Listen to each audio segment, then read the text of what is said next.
Hola chicos, ¿qué tal? Les saluda su profesora Paola Sánchez Gerí del curso de lenguaje. Bien, continuaremos con nuestra clase virtual con el tema de morfología, formación de palabras. Empecemos. ¿Qué es la morfología, chicos? La morfología va a ser la rama de la lingüística que estudia la estructura interna de las palabras. Bien, a ver, esta rama va a estudiar a la estructura interna de la palabra para poder definir y clasificar sus unidades, las clases de palabras a las que da lugar y la formación de nuevas palabras. Bien, cómo es que una palabra da origen a otra palabra. Bien, su unidad mínima de estudio va a ser un morfema. Bien, los morfemas van a tener significado. Por ejemplo, en la palabra gatitos, si lo estructuramos, veremos que está conformado por 4 morfemas. El primer morfema gat, it, o y la s. Son 4 morfemas. Gat, ¿qué significado te daría? El morfema gat significaría felino, ¿no? El morfema it significaría pequeño o diminuto. El morfema o te va a dar el significado de que está en género masculino. Y el morfema s te dará el significado de que está en número plural. Bien. El morfo va a ser la representación fonética de un morfema. ¿Qué quiere decir esto? La representación fonética va a ser la representación del sonido de cada morfema. Si estamos hablando de sonidos, por ende, estos morfemas siempre irán en barras, como tú lo puedes observar.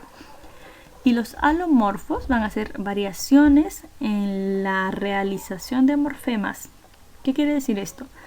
Que el morfema, por ejemplo, del plural, en el español es la S, ¿verdad? Y tiene 2 representaciones fonéticas llamadas alomorfos, que son la S y la S. Por ejemplo, la palabra es flor. Nuestra raíz vendría a ser flor. ¿Cuál sería el alomorfo plural? Flores, ¿verdad? Si agregamos el alomorfo es, nos daría el significado de plural flores. En el caso de zapato, si nosotros queremos que zapato esté en plural, agregaremos solamente la S para que sea zapatos, ¿no? Entonces, la S y la S van a ser representaciones diferentes para el número plural, también conocidos como alomorfos. Ahora chicos, los morfemas dijimos que van a ser las unidades mínimas de estudios de la morfología. Estos tienen significado. Para poder entender mejor, por ejemplo, observamos la imagen. Nuestro lexema será la palabra señor. A partir de este lexema se van a formar nuevas palabras, ¿no? Los morfemas que vamos a añadir será a, señora, as, señoras, señores, señorita y señoritas. A ver, el morfema A, ¿qué te da significado? ¿Qué significa para ti? Que está en género femenino, ¿verdad? Ahora, el morfema ita, ¿qué significado te da? De que es pequeña, no señorita. Muy bien. Recuerda, los morfemas van a ser las unidades mínimas con significado. Todos los morfemas van a tener un significado. Ahora, los alomorfos, por ejemplo, si te vas en la imagen, vemos 2 alomorfos distintos de un rasgo masculino. Por ejemplo, gallo masculino, monje masculino, vampiro masculino. Entonces, ¿cuáles son los 2 alomorfos distintos? La E y la O, pero que a las finales siempre te va a dar significado a lo que es el rasgo masculino, ¿no? Ahora, en el segundo ejemplo vamos a ver 3 alomorfos distintos de un rasgo femenino. Por ejemplo, gallina femenino, monja femenino, vampiresa femenino y zarina femenino. Ahora, ¿cuáles son estos 3 alomorfos? Ina, a y esa, ¿verdad? Con estos 3 alomorfos vas a seguir representando lo mismo, que es un rasgo femenino, pero son diferentes, ¿verdad? Entonces, eso es un alomorfo. La representación diferente de un morfema. Bien.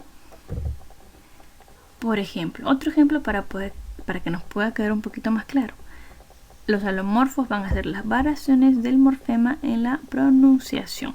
Por ejemplo, si hablamos de raíces, estaríamos hablando de la raíz jug. El alomorfo sería jugar, ¿verdad?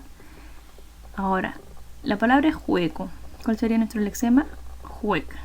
El alomorfo sería o, ¿verdad? Entonces, ambos son alomorfos, el ar y el o. Muy bien, chicos. Ahora, en los prefijos, el prefijo i, el prefijo a, in, imp y des, ¿qué significa? Contrario a, ¿verdad? Entonces, todos estos prefijos son diferentes si te das cuenta, pero que a las finales te van a conllevar a un solo significado, que va a significar contrario a o negación de. Por ejemplo, ilegal, anormal, infiel, impuntual y desleal. Ahora, en los sufijos, alumna, en la palabra alumna, si te das cuenta, está terminando en el sufijo a. Ese sufijo, ¿de qué te da idea?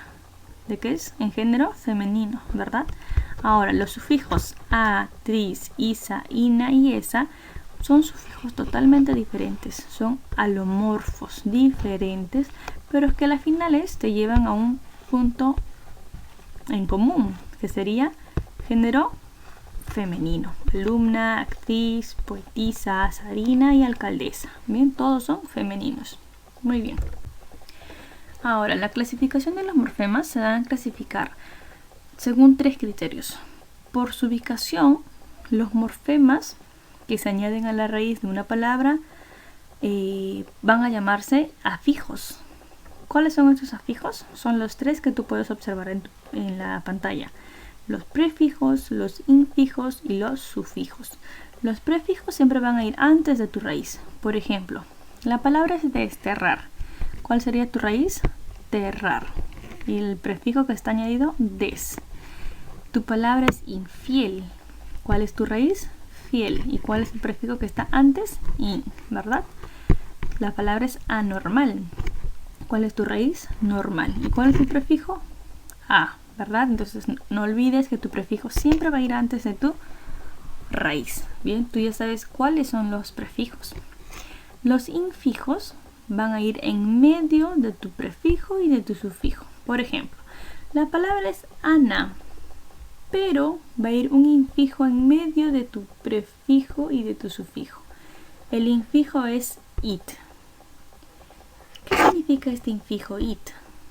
Pequeño o diminuto. Anita. Bien. Ahora, la palabra es perro, pero dentro de tu palabra perro va a ir un infijo. El infijo it. Y ahí automáticamente la palabra ya cambia, ¿verdad? Ya no será perro, sino será perrito. ¿Te das cuenta? Abajo también es igual. La palabra es pelo, pero necesitamos agregar un infijo que sería il. Ya no sería pelo, sino pelillo. ¿Te das cuenta? Y por último, tus sufijos van a ir después de tu lexema. Por ejemplo, tu raíz o tu lexema es flor. Y agregamos el sufijo es y se convierte en la palabra flores. ¿Ve? Panes, al igual que gato. Muy bien. Ahora, se van a clasificar también por su significado. ¿Qué quiere decir esto? Vamos a encontrar a 3. Morfema lexical, morfema derivativo y morfema flexivo. Los morfemas lexicales es la parte que indica el significado básico de la palabra. Bien, y es a partir de ahí del cual se pueden generar otras palabras. Por ejemplo, la palabra es niño. ¿Y cuál será el lexema de niño? Niño, ¿verdad? ¿Y qué significa ese morfema? Infante, ¿verdad? A partir de este lexema se van a formar nuevas palabras, como por ejemplo niñería, niñito, niñez, niñita, aniñado, etc. Bien, entonces no olvides que tu morfema lexical es a partir de ahí que se indica el significado básico de la palabra. Bien, tu morfema derivativo van a ser aquellos que se añaden al morfema lexical para formar nuevas palabras. Si hablamos de añadir, estaríamos hablando de nuestros prefijos, sufijos y infijos, ¿verdad? Y por último, nuestro morfema flexivo son aquellos que expresan accidentes gramaticales. Estos van a ser dos, los simples y los amalgamas. Si hablamos de simples, estamos hablando de que solo especifican género y número. Por ejemplo, tu palabra es niñas. Tiene 3 morfemas, niñ, a y la s. El morfema niñ, ¿qué significa? Infante. El morfema a significa que está en género femenino y el morfema s significa que está en número plural. Entonces, si te das cuenta, son morfemas flexivos simples, porque solamente te está dando a entender el género y el número, nada más. Y en el caso de los amalgamas, estos solo se van a presentar en verbos y te van a especificar persona, número, tiempo y modo. Por ejemplo, tu palabra es canto. ¿Bien? Canto, ¿en qué tiempo está? ¿Pasado, presente o futuro? Presente, ¿verdad? ¿En qué modo? Indicativo, solamente te está informando de que canto. ¿Y en qué número de persona? En primera persona, yo canto, ¿verdad? Ahora, ¿qué género tiene este morfema o género masculino, ¿verdad? Yo canto. Ahora, se van a clasificar también según su independencia. Van a haber 2 morfemas libres y morfema trabado. El morfema libre va a ser aquel morfema que pueden existir como palabras en forma independiente. No requieren de otras formas para aparecer. Es decir, los monosílabos. Por ejemplo, sol, mar, pan, el, ayer, sí, etc. Es un morfema libre, ¿bien? Los morfemas trabados no aparecen de forma aislada, sino que aparecen asociados necesariamente con otros morfemas. Por ejemplo, la palabra maldad. ¿Cuál es tu raíz? Mal. ¿Y cuál es el sufijo? Dat. Tu palabra es salera. ¿Cuál es su raíz? Sal. ¿Cuál es el sufijo? Era. ¿Bien? Al igual que en el caso de suavemente. Muy bien, ahora vamos a desarrollar algunos ejercicios que están en tu ficha. Bien, en la número 2 dice, los morfemas permiten la creación de nuevas palabras. ¿Qué morfemas permiten la creación de nuevas palabras? Los morfemas derivativos. Bien, ahora, la es la disciplina que estudia la estructura interna de las palabras. ¿De qué tema estamos hablando? De la morfología, ¿no? En la número 9 dice, señala los morfemas flexivos de cada una de las siguientes palabras. ¿Recuerdas que los morfemas flexivos solamente te dan significado de género o número? Por ejemplo, en la palabra gato, el morfema flexivo sería el O, género masculino. Ya empezamos con el O. En la palabra gata, el morfema sería A, ¿verdad? Género masculino. En la palabra gatitos, estaríamos hablando de hitos, que te da significado de chiquito, pequeño. Entonces, ¿cuál sería la alternativa? La alternativa A. En la 10 dice, señala la alternativa que presenta un infijo. Infijo, ¿recuerdas? Que va dentro o en medio de tu prefijo y de tu sufijo. Leoniditas, ¿bien?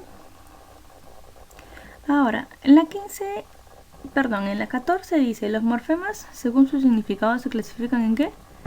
Los lexemas, derivativos y flexivos. Bien. En la número 15 y por último, ¿a qué palabra corresponde la definición de la realización fonética de un fonema? Al morfo. Muy bien, chicos, la clase está súper fácil. Espero que les haya gustado. ¿Alguna duda? Por favor me la hacen llegar. Nos vemos hasta la próxima.